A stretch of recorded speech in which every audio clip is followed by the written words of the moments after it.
क्योंकि लाइट को ट्रेवल करने के लिए मीडियम की जरूरत नहीं है। Okay, what is the main condition to produce the interference of light? बहुत सिंपल सी बात है, कोहेरेंट सोर्सेज ऑफ लाइट। बार बार हम ये इंटरफेरेंस पढ़ाते हुए कहते हैं the light sources should be coherent, that is they should be having a zero phase difference or a constant phase difference, same amplitude same frequency, तो उससे हमारे पास इंटरफेरेंस जो है वो प्रोड्यूस होती है। तो अगली बात पे आते हैं।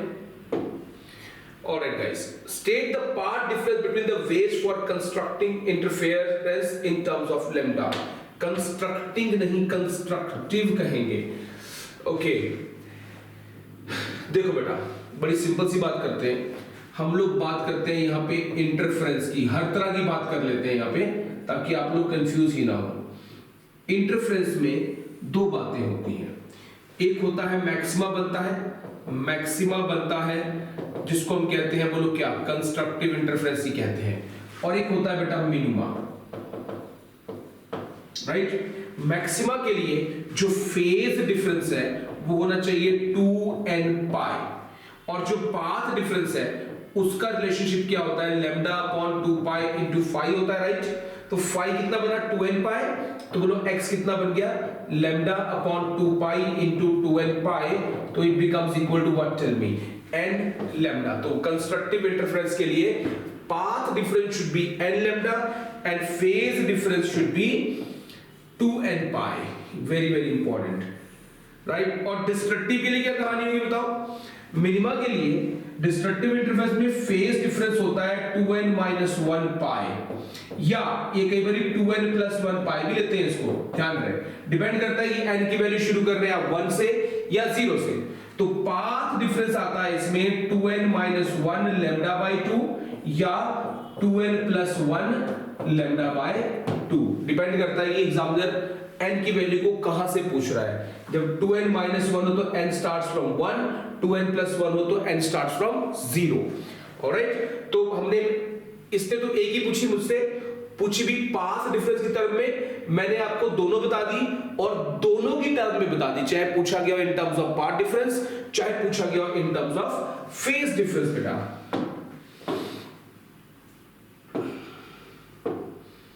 okay ji, our next question is what should be approximate slit size to observe light diffraction with it?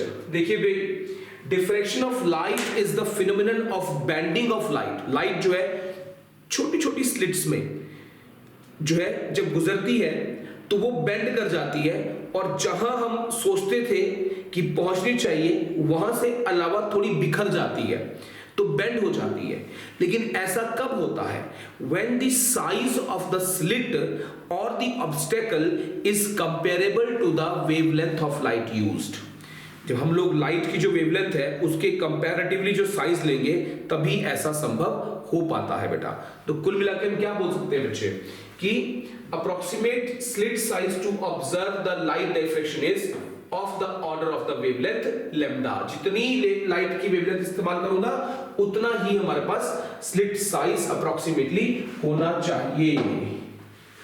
Alright, next question,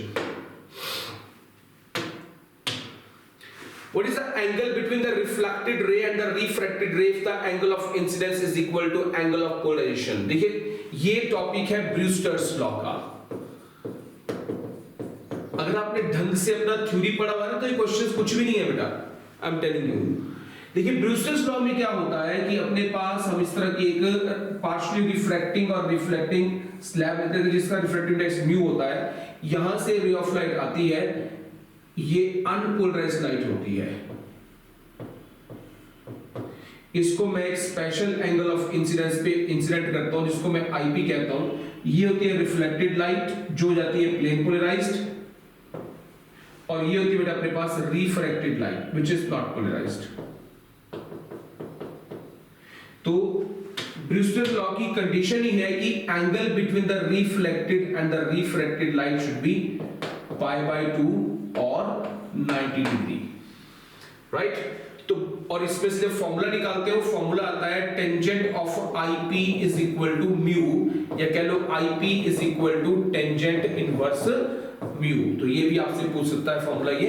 तो what is our answer? It is 90 degree. Reflected और रिफ्रैक्टेड लाइट के बीच में कितने का angle होता है बच्चे? The angle is that of 90 degree. पढ़िए पढ़िए क्वेश्चन पढ़िए, इसको सॉल्व कीजिए और अपना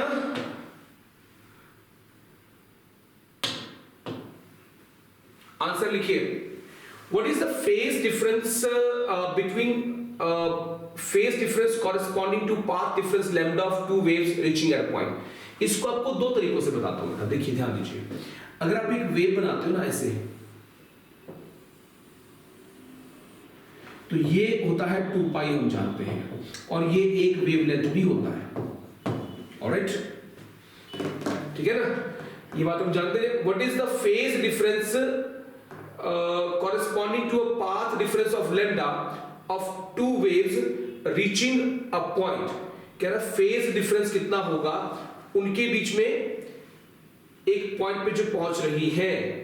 ओके, वैसे लैम्डा का पाथ डिफरेंस जो है that is equal to a phase difference of 2 pi, but that is not there in the option, but it will be 0 degree.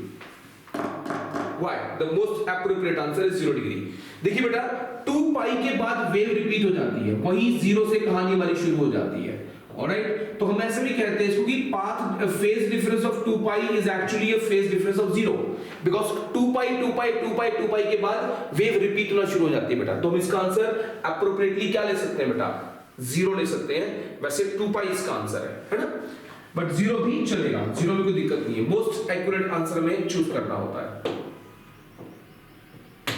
Okay जी, give the ratio of velocities of light waves of 4000 angstrom and 5000 angstrom. फालतू में confuse करने की कोशिश कर रहा हूं आप लोगों को, आपने होना नहीं कंफ्यूज बेटा।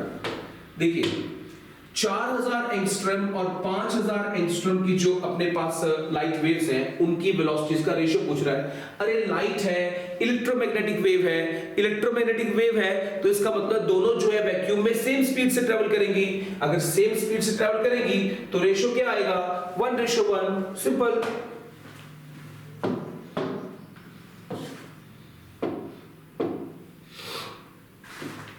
The focal length of a plane mirror is of course infinity. Focal length is infinity.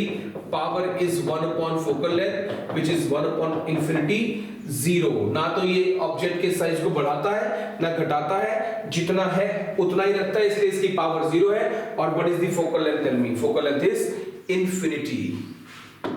Basic question. Alright. What is the condition for total internal reflection? जानते ही हैं कि when a ray of light traveling from an optically denser medium to an optically rarer medium gets reflected back into the same medium, this happens when the angle of incidence is more than the critical angle। बेटा देखिए होता क्या है, ध्यान देना आप लोग। ये मान लो अपने पास कोई डेंसर मीडियम है,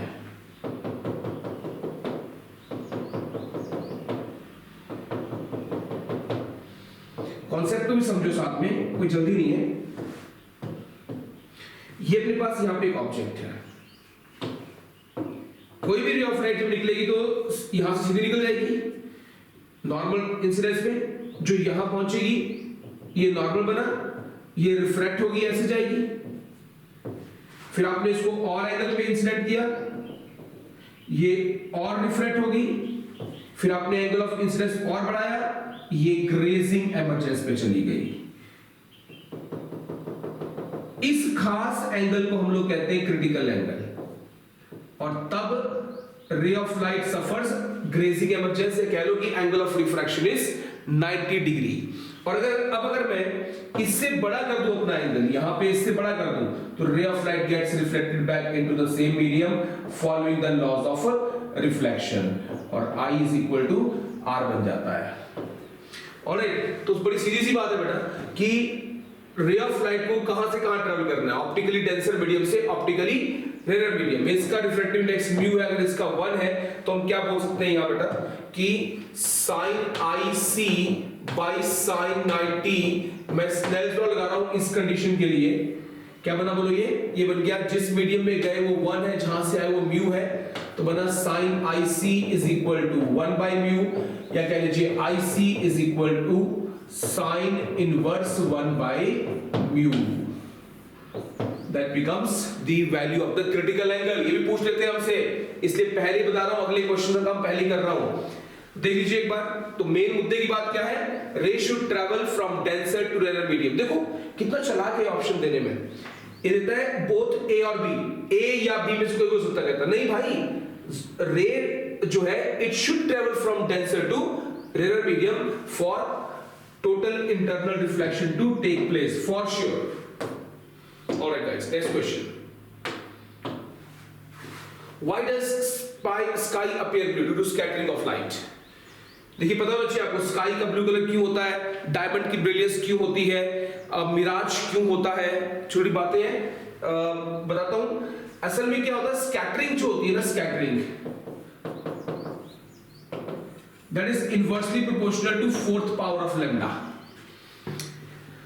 तो जो अपने पास विबग्योर बना होता है पैटर्न VIBGYOR, राइट, तो जो अपना रेड कलर है उसकी वेवलेंथ हाईएस्ट होती है, तो इसकी स्कैटरिंग बहुत कम होती है और इसकी स्कैटरिंग बहुत ही ज्यादा हो जाती है, बिकॉज लैम्डा इसका कम होता है, स्कैटरिंग इसकी बहुत। तो सबसे ज्यादा एप्रोप्रिएटली कौन सा कलर स्कैटर होता है बेटा, ब्लू होता है। तो अपना स्काई का ब्लू कलर जो है that is because of the scattering of light.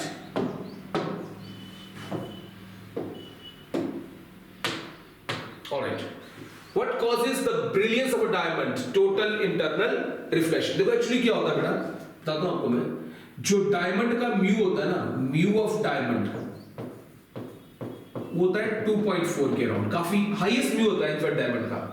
और अगर आप इसका sin IC इसका क्रिटिकल एंगल निकालें तो आता है 1/म्यू, तो यहां से जो वैल्यू भरते हैं आप IC की वो आता है sin इनवर्स 1/2.4, तो इस IC की वैल्यू भी 24 डिग्री के अराउंड आती है।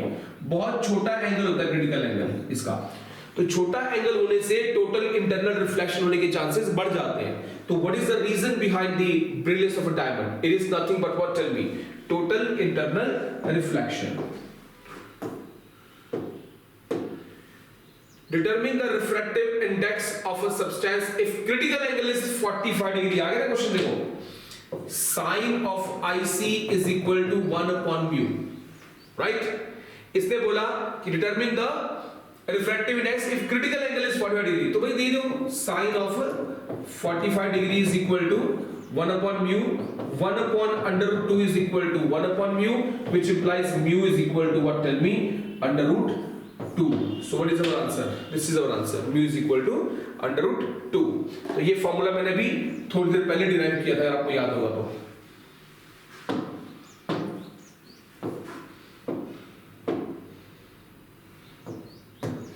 Okay, working of optical fibers is based on the principle of total internal reflection। Optical fibre में क्या होता है, इस तरह का एक कोर होता है, राइट, इसके बाहर एक कवरिंग लगी होती है जिसको हम क्लैड कहते हैं, right, this is clad, this is core.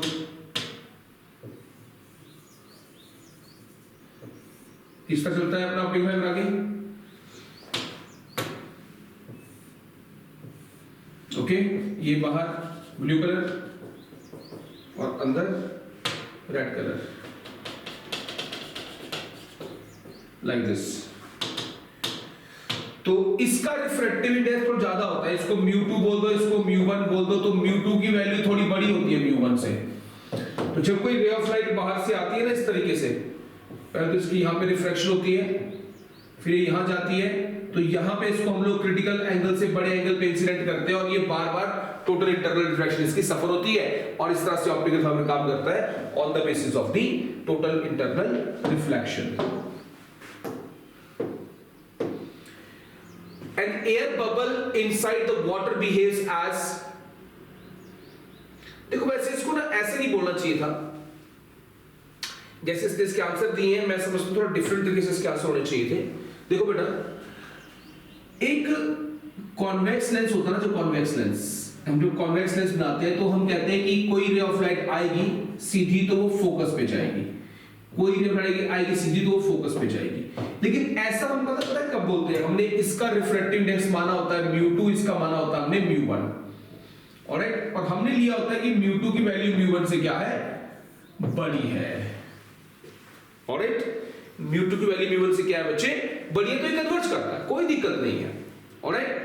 लेकिन हम कुछ ऐसा करें इसके अंदर, थोड़ा मैं इसको हटा रहा हूं यहां से, थोड़ा सिंपल सा आपको 3-4 डायग्राम बता के समझाता हूं बात को। देखो जी, अगर तो अंदर है 1.5, बाहर है 1, तो रेज ऑफ लाइट जो आएंगी ना ऐसे, वो सीधी कन्वर्ज कर देंगी यहां पे ऐसे, ऑलराइट। अगर तो अंदर है अपने पास मान लीजिए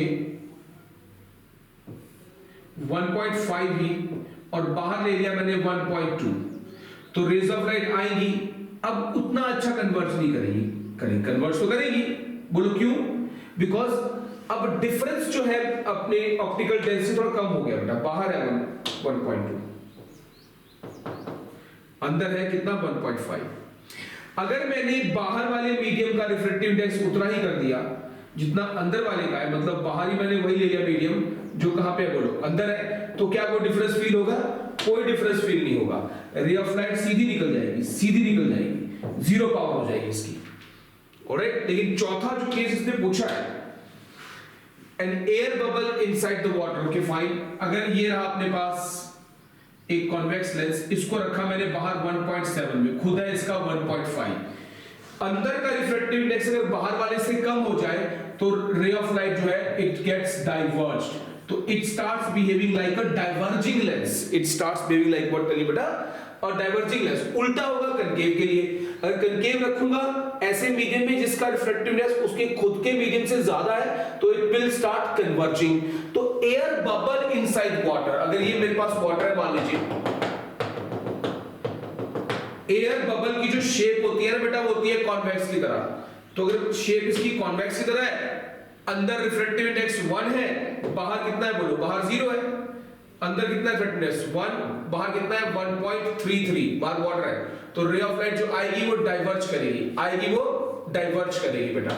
इसका मतलब क्या हुआ, it will behave like a concave lens, concave lens नहीं कहना चाहिए, डाइवर्जिंग लेंस कहना चाहिए, कॉनकेव शेप के हिसाब से होता है, पर चलो कनकेव की प्रॉपर्टी डाइवर्ज करने वाली होती है, तो मोस्ट एप्रोप्रिएट आंसर यहां पे यही बनता है बच्चे।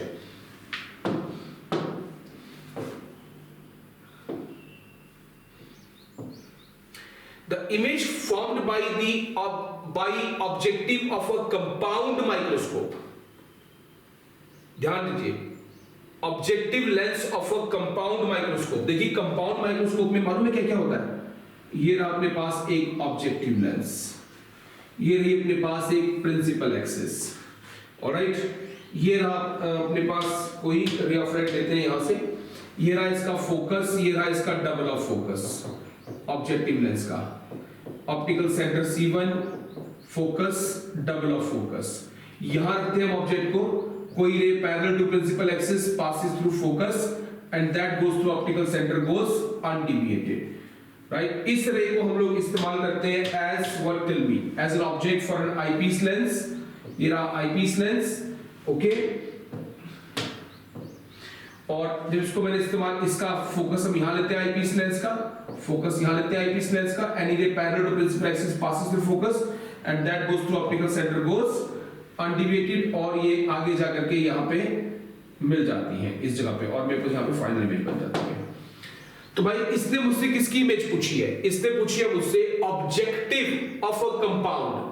तो भाई ऑब्जेक्टिव ने कैसी बनाई, एक तो रियल बनाई, behind the mirror real image बनाई है इसने, एक्चुअली मीट की है रेज ऑफ लाइट यहाँ पे आकर के, दूसरी एनलार्ज बनाई है। तो what is our answer, real and enlarged. Objective ने ओवरऑल कैसी बनी, ओवरऑल वर्चुअल बनी और एनलार्ज बनी, और अपने पास इन्वर्टेड ही बनी, ओवरऑल दोनों का मिलाकर के, ठीक है। तो ये लेंस कौन सा लेंस है बोलो, this is the objective lens, ये लेंस कौन सा lens, this is the eyepiece lens. Alright guys,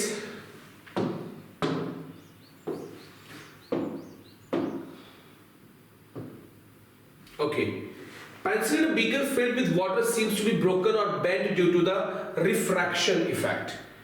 देखो रिफ्रैक्शन में क्या होता है ना, हमने पढ़ा real depth and apparent depth, पढ़ा कि नहीं पढ़ा? चीजें उठी हुई दिखाई देती हैं हम लोगों को। तो अगर मैं बीकर में ये पेंसिल रखूंगा ना ऐसे, तो जितनी तो ये बाहर है सीधी दिखाई देगी मुझे, ये पोर्शन थोड़ा सा उठ जाएगा ऐसे ऊपर के लिए। तो ये बेंडिंग जो होती है थोड़ी सी, इसकी किस कारण से हो रही है बोलो? It is because of the refraction effect बेटा।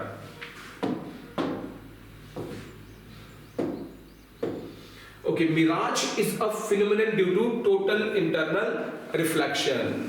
अब मिराज होता क्या है कि भाई ये कोई रेगिस्तान में कोई यहाँ पे पेड़ लगा हुआ है इस तरह से, कोई पेड़ लगा हुआ है इस तरह से, है ना, कोई बंदा यहाँ से जा रहा है, ठीक है, तो यहाँ पे एयर की डेंसिटी यहाँ पे कम होती है, डेंसिटी एयर की ऊपर डेंसिटी ज्यादा होती है, एयर की ज्यादा डेंसिटी हो जाती है। तो रेज ऑफ लाइट जो होती है ना बेटा, वो ऐसा क्या होता है कि भाई यहाँ से कोई रेज ऑफ लाइट आ रही है तो ये बेंड होती रहती है नॉर्मल की तरफ, बेंड होती रहती है नॉर्मल की तरफ, सॉरी नॉर्मल से अवे, डेंसिटी से कहाँ जा रही है? रेडर जा रही है। तो जाना यहाँ था, थोड़ी सी अवे गई, तो अल्टीमेटली करते करते करते करते ये टोटल इंटरनल रिफ्लेक्शन आती है इसकी, और ये लगता है कि यहाँ से आ रही है। तो ये वाला पेड़ मुझे यहाँ पे ऐसे दिखाई देता है, और क्या लगता है कि ये कोई शिमरिंग बॉन्ड जैसा फीलिंग आता है यहाँ पे हमें। तो total internal reflection is the phenomenon behind the Miraj.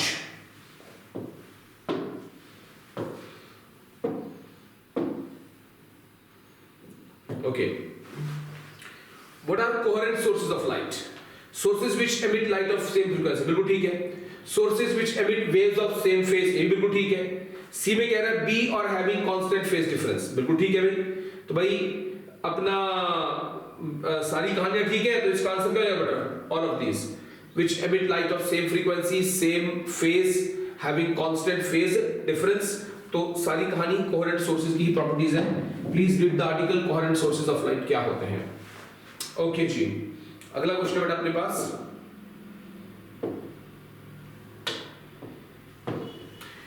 What is the effect on the interference fringes in a Young's double slit experiment if the monochromatic source is replaced by another monochromatic source of shorter wavelength? यार बड़ा आसान है, but बेटा बताओ तुम, beta क्या होता है? बीटा होता है लैम्डा डी बाई डी, जो फ्रिंज की विड्थ होती है, that is what, tell me, lambda D by D होती है बेटा। तो कह रहा है कि इंटरफेरेंस फ्रिंजेस पे क्या इफेक्ट पड़ा भाई?